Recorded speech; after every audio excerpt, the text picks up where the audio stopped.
말씀을 들을 수 있는 이 시간 허락하여 주심을 감사합니다. 무엇보다도 부족한 종을 통하여 주님의 진리가 선포되게 하시고 그 진리를 듣고 깨달을 수 있는 귀와 마음을 허락하여 주시고 하나님의 진리대로 살아갈 수 있도록 저희를 도와주시옵소서. 우리 주 예수 그리스도의 이름으로 기도드리옵나이다. 아멘. 한 가지 퀴즈로 시작하도록 하겠습니다. 여러분, 미국에서 요즘에 가장 파퓰러한, 가장 인기가 많은 패스트푸드점이 뭘까요? 모르시겠나요? 지도를 한번 보여드리도록 하겠습니다. 다 대부분이 빨간색이죠. 치크필레이예요. 치크필레이. 한국 분들 발음 좀 조심하셔야 되는 게 치크필레이하고 그 멕시칸 식당은 치폴레이하고 발음이 너무너무 비슷해서 어떨 때는 뭘 얘기하는지 헷갈릴 때가 있습니다. 치크필레이. 점심에 가보면요, 드라이브스루에 자동차가 수도 없이 늘어져 있습니다. 사람들이 치크필레이를 참 좋아하는 그 이유가 두 가지로 이렇게 크게 나뉘는데, 하나는 맛이 좋다는 그 이유, 그리고 또 다른 하나는 서비스가 좋다는 그 이유입니다. 여러분, 다른 패스트푸드점을 가면 찾아볼 수 없는 그런 서비스를 주거든요. 특히 여기 M사도 있고 B사도 있는데 길 건너면 그 중에 어느 한 군데 가면 직원들이 웃지도 않고요. 음식도 제대로 주지 않을 때가 많고 항상 빠뜨리고 이러고 별로 신경을 안 쓰는 것 같아요. 근데 치크필레이 가면 참 친절하고 직원들은 항상 웃고 있고요. 돌아다니면서 혹시 음료수가 더 필요한지 그래서 컵을 가져다가 음료수를 직접 리필해서 갖다 주기도 하고, 그리고 다 먹은 것 같으면 직원들이 직접 치워주기도 하고, 그러면서 땡큐라고 할 때마다 항상 웃는 얼굴로 my pleasure 이러면서 이렇게 이야기를 합니다. 다른 패스트푸드점에 비해서 한 1, 2불 정도 더 비싼 것 같은데, 그렇지만 사람들이 이 좋은 음식과 또 좋은 서비스를 받게 되니까 더 많이 찾는 것 같습니다.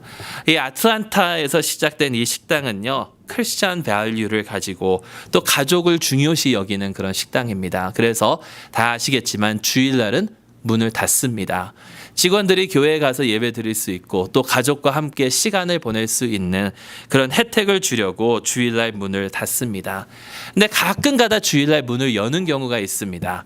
최근에는 어떤 일이 일어났냐면 전 세계에서 가장 바쁜 공항인 아틀란타 공항, 거기에 정전이 일어나서 정전이 몇 시간 동안 계속돼 가지고 몇만 명이 오도 가도 못하고 그 공항에 이렇게 gat혀 있었던 날이 있습니다.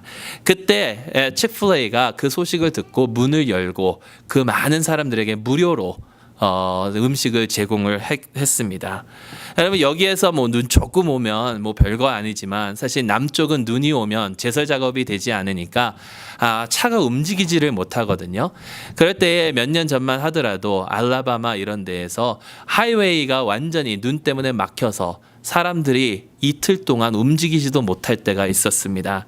그럴 때에 치크필레이 식당들이 다 자기의 문을 열고 사람들에게 무료로 음식을 제공하고 또 갈 곳이 없는 그런 사람들에게 자기 식당 안에서 하룻밤을 잘 수 있도록 이렇게 배려도 해 주었다고 합니다. 크리스찬 마인드를 가지고 있고 또 선한 사마리아인처럼 좋은 이웃이 되려고 노력하는 그러한 식당입니다. 근데 모두가 다 이 치크필레이를 좋아하는 것은 아닙니다. 크리스찬 마인드가 강하다 보니까 특히 진보적인 성향을 가진 그러한 사람들, 특히 정치인들이나 언론들은 치크필레이를 자주 공격하곤 합니다. 몇 년 전 치크필레이 회장인 댄 캐티가 자신은 성경적으로 동성애 결혼이 잘못됐다라고 믿는다라고 하니까 많은 여론들이 식당을 공격하기를 시작했고 보이콧을 하자라는 그런 이야기도 했으며, 시카고, 샌프란시스코 또 뉴욕 같은 진보적인 대도시들의 시장들은 치크필레이가 자신의 그 도시에는 절대로 들어오지 못할 것이라고 이야기하기도 했습니다. 하지만 맛있는 치킨을 원하는 사람들을 막지는 못했습니다. 치크필레이가 뉴욕시에는 5개가 있습니다. 여기 뭐 뉴욕시가 얼마나 큰데 5개밖에 없어요, 사실. 여기에 많잖아요, 이 동네는. 근데 그 중에는 5층짜리 전 세계에서 가장 큰 칙플레이가 있습니다. 여기는 매일 줄을 서는데 뉴욕의 한 블럭을 돌아갈 정도로 사람들이 줄을 서고요. 매 6초마다 치킨 샌드위치 하나가 팔린다라고 합니다. 이렇게 기독교 사상을 가지고 식당을 운영하며 사람들에게 맛있는 음식과 또 좋은 서비스를 제공하고 또 기회가 될 때마다 선한 영향력을 미치는 이러한 이 식당. 근데 이 식당에 대해서 최근에 뉴요커 그 잡지에는 이 식당이 뉴욕을 침투했고 퇴폐적인 기독교 사상을 뉴욕에 뿌리고 있다라는 그런 글을 내놓았습니다. 아무리 선한 영향력을 미친다 하더라도 아무리 좋은 일을 많이 한다 하더라도 이 세상은 기독교가 미치는 그런 영향력을 반갑게 받아들이지는 않는다라는 것입니다. 그러면서 항상 이 세상은 이렇게 이야기합니다. 당신이 예수 믿는 건 좋다. 당신이 예수 믿는 건 좋은데 그러면서 다른 사람에게 예수를 전하지는 말고 기독교를 가르쳐 들려 하지 말아라. 종교 자유가 보장이 된 이 나라에서 남에게 왜 기독교를 강요하느냐? 믿으려면 너만 믿지 왜 남에게 강요하느냐? 등으로 이야기를 합니다. 말씀을 준비하면서 전에 그 법륜 스님이 이런 종교적 문제에 대해서 강연한 것이 떠올라서 이렇게 좀 찾아봤습니다. 때 어떠한 한 사람은 이런 첫 며느리가 기독교인이고 둘째 며느리는 성당에 다니는데 둘째 아들이 같이 성당에 다니기 시작해서 마음이 너무도 아파서 어떻게 하면 절로 다시 데리고 올 수 있느냐라는 그런 질문을 했고요. 또 어떤 사람은 시동생이 목사여서 자꾸 교회 가자고 하는데 어떻게 해야 하느냐. 또 어떤 사람은 며느리가 같이 절에 다녔으면 좋겠는데 어떻게 해야 하느냐 등등 이러한 질문들을 이 법륜 스님께 내놓았습니다. 그때 법륜 스님의 대답은 이거입니다. 대한민국에는 종교 자유가 보장이 되어 있기 때문에 절에 꼭 데리고 가려고 강요하지 말아라 라는 것이 이분의 대답이고 자기 자신의 신앙만 지켜라 라는 것이 이분의 대답입니다. 그리고 그 밑에 달린 여러 댓글들을 보면 이래서 불교가 좋고 기독교를 강요하는 기독교는 싫다라는 그런 반응들이 대부분이었습니다. 여러분 어떻게 보면 그럴싸하지 않습니까? 종교는 지극히 개인적인 것이고 나만 믿으면 되지 왜 남에게 강요를 하느냐. 근데 여러분 이렇게 말하는 사람들의 그 말이 그럴싸할 것 같고 이 세상의 이치에 맞는 것 같은데 문제는 이렇게 말하고 있는 사람들조차도 자신들이 믿고 있는 그것을 그 세계 가치관을 남에게 강요하고 있다라는 사실입니다. 자신들이 가지고 있는 세상관, 즉 종교는 아무 것이나 믿어도 된다라는 그 세상관, 종교는 지극히 개인적인 것이고 프라이빗한 것이다라는 그 세상관. 그러니까 남에게 강조하지 말라고 하면서 그 강조하지 말라라고 하는 그 세상관을 남에게 강조하고 있다라는 것입니다. 당신이 예수 믿는 것은 좋다라고 하지만 남에게 강요하지 말라라고 하는 것은 어떻게 보면 사실 예수를 믿지 말라라고 하는 것과 똑같다는 말씀입니다. 왜 내가 예수를 믿는 것은 좋은데 남에게 강요하면 안 되느냐라는 것이 예수를 믿지 말라라고 하는 것과 똑같은 말인가? 여러분 오늘 말씀을 보면 예수님께서 부활하신 후에 제자들에게 나타나셨습니다. 그리고 당신께서 육체적으로 부활하신 것을 제자들에게 보여주셨습니다. 제자들이 유령을 본 줄로 알고 놀라서 무서워하고 있을 때에 그들에게 상처를 보이시면서 살과 뼈를 보이셨습니다. 그리고 이것을 만져보아라. 그리고 또 아직 못 믿으니까 예수님께서 육체적으로 부활하신 것을 알려주기 위하여 사실임을 입증하기 위하여 무언가 먹을 것을 달라 하고 하셔서 아침 식사까지 이렇게 하셨습니다. 그러고 난 다음에 성경에 기록된 것들이 그러니까 그 시대의 구약 성경에 기록된 것들이 모두 예수 그리스도를 가리키고 있다라는 것을 가르쳐 주셨습니다.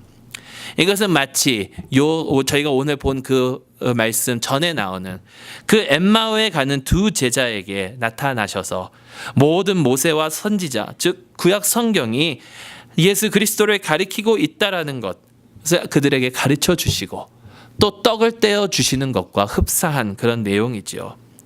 그리고 난 후에 함께 식사를 하시고 난 후에 복음이 전파되어야 함과 또 그것을 제자들이 해야 한다라는 것에 대하여 말씀하셨습니다.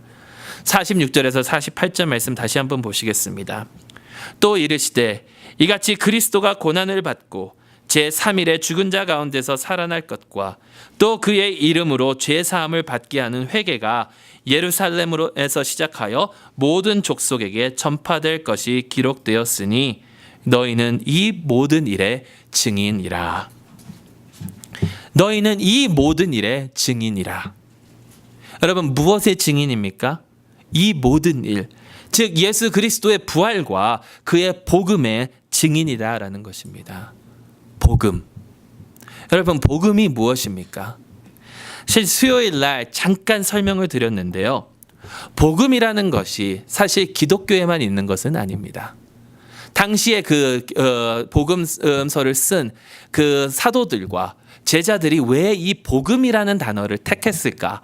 예수 그리스도에 대하여 증거하면서 왜 이 복음이라는 단어를 택했을까를 살펴보면 사실 복음이라는 것 자체가 선포되고 알려지는 어떠한 소식인데 그 소식이 어떠한 소식이냐면 역사적으로 일어났는데 굉장히 역사적으로 중요한 사건 사고가 일어나서 역사적인 흐름을 완전히 뒤바꾸는 그 사건을 가지고 복음이라고 이야기합니다.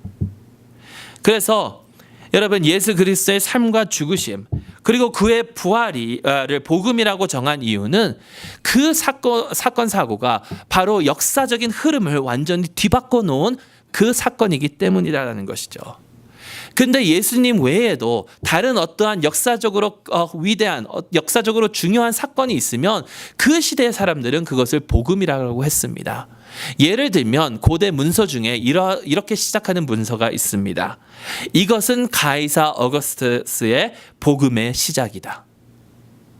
어거스터스가 가이사가 되니까 황제가 된 그 사건이 로마 제국의 그 역사를 바꾸는 그런 사건이니까 그것이 복음의 시작이다라고 이야기한 것이죠.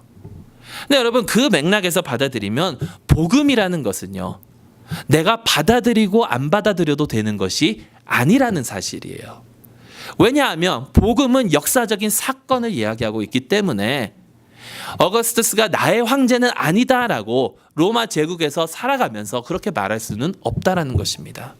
복음은 반드시 받아들여야 할 역사적인 사실이라는 것이죠. 한 가지 더 복음에 대해서 예를 듣도록 하겠습니다. BC 490년에 마라톤 전쟁이라고 일어납니다. 당시 힘이 세고 그 전 세계의 그 초대 강력 나라였던 페르시아와 아테네가 전쟁을 하게 됩니다. 마라톤이라는 그 광야에서 이렇게 전쟁을 치르는데요. 많은 사람들이 생각하기를 이거는 치르나 마나한 전쟁이다. 왜냐하면 페르시아가 너무나도 완강하니까 페르시아가 반드시 이길 것이다라고 사람들이 믿었습니다. 그런데 전쟁을 치르고 나니까 웬걸요? 아테네가 이깁니다. 아테네가 이기고 나니까 이 소식을 지금 아테네에 다시 알려야 된다라는 거예요. 왜냐하면 아테네에 살고 있는 그 사람들이 우리는 분명히 전쟁에 졌을 것이다라고 생각을 하고 낙심하고 또 이렇게 폭동 같은 것들이 일어날까봐 우리의 승리의 소식을 아테네에 알려야 되겠다. 그래서 한 사람이 그 소식을 가지고 아테네로 뛰어갑니다. 마라톤에서 아테네까지 뛰어가서 아테네에 도착하자마자 우리가 전쟁에서 이겼습니다라고 하고 거기서 쓰러져 죽었다라는 것이죠.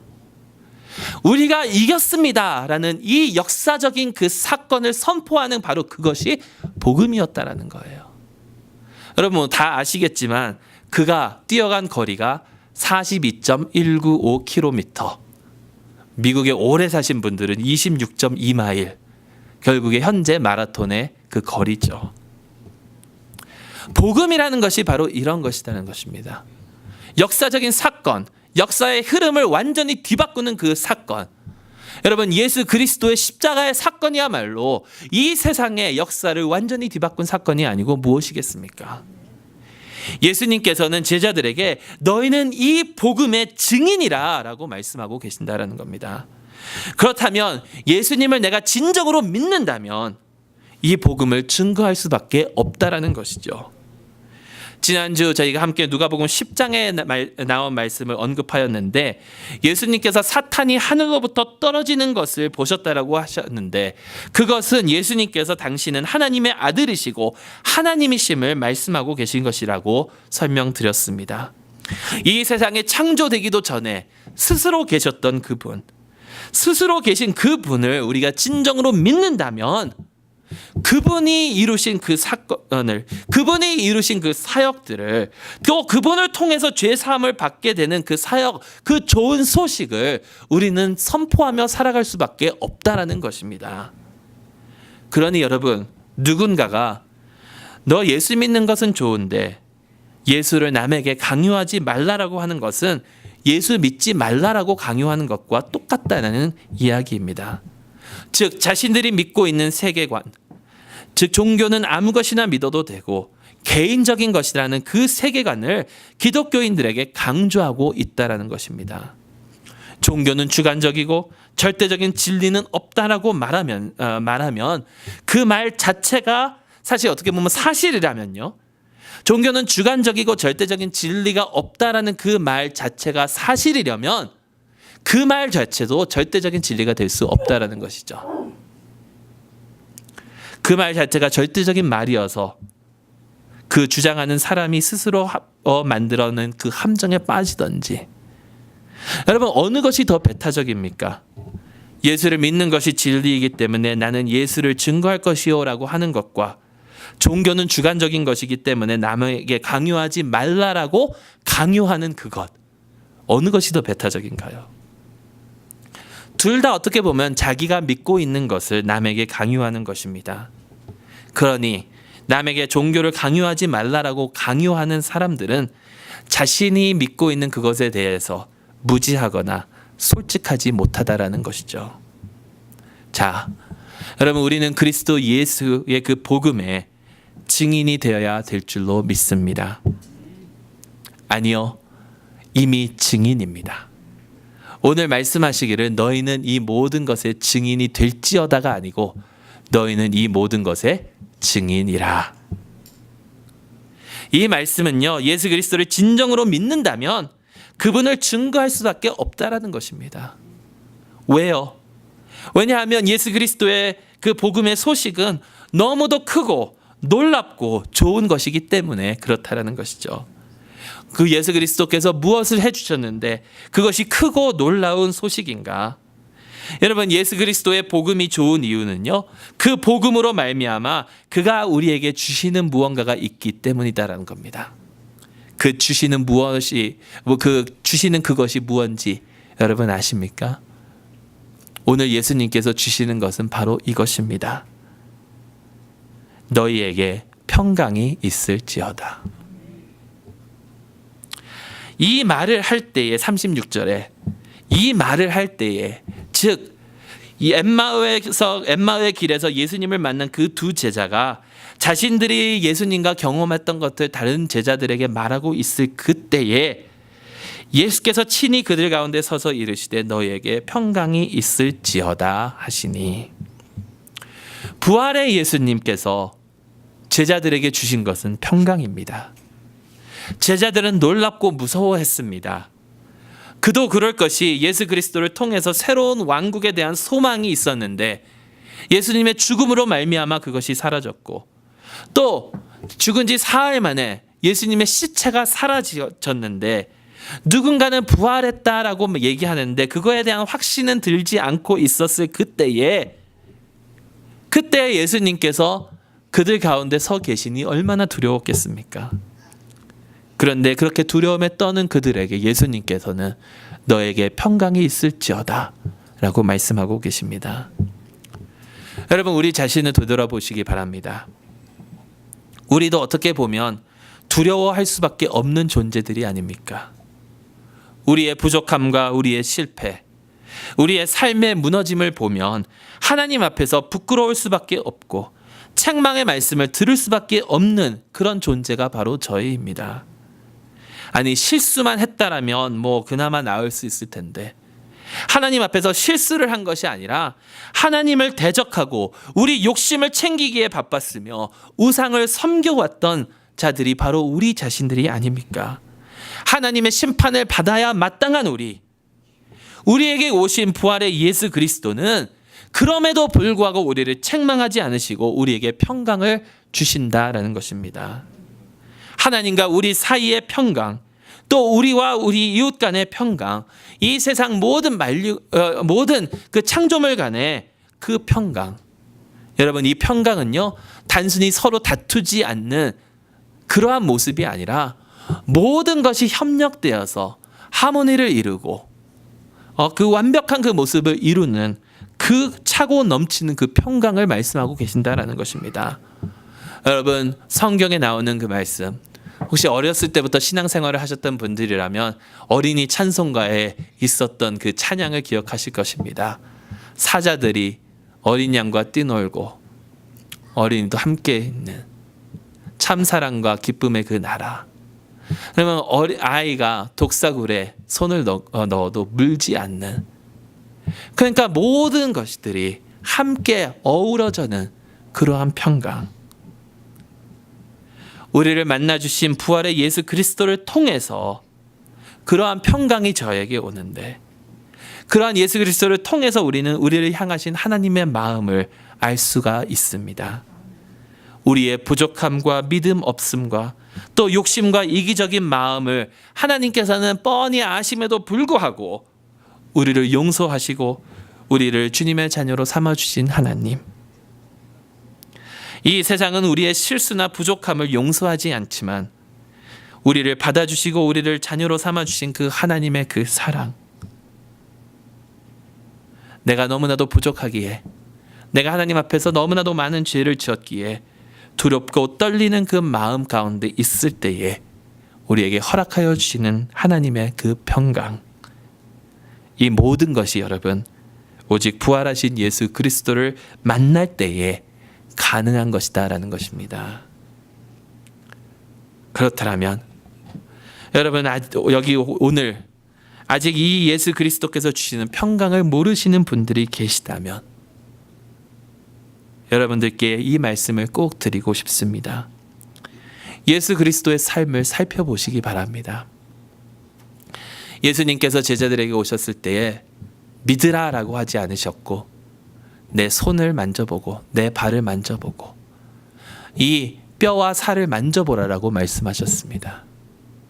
기독교의 믿음은요, 그냥 무작정 믿는 것이 아니라 역사적인 그 증거를 통해서 믿는 그런 믿음입니다.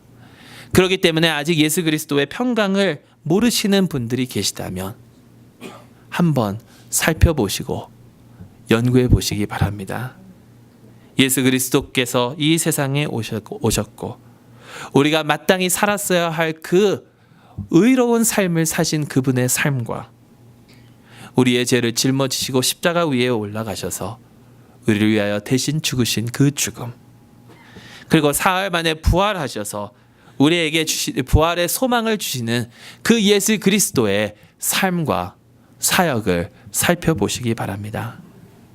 그리고 여러분, 부활의 주님을 이미 만났고 그분께서 허락하여 주신 그 평강을 맛보고 살아가시는 여러분들, 그렇다면 이제 이 모든 일의 증인으로서 그 증인으로서의 삶을 잘 감당하며 나아가실 수 있기를 간절히 소망합니다. 예수 그리스도의 복음, 너희는 이 복음의 증인이라. 기도하겠습니다. 살아계신 하나님,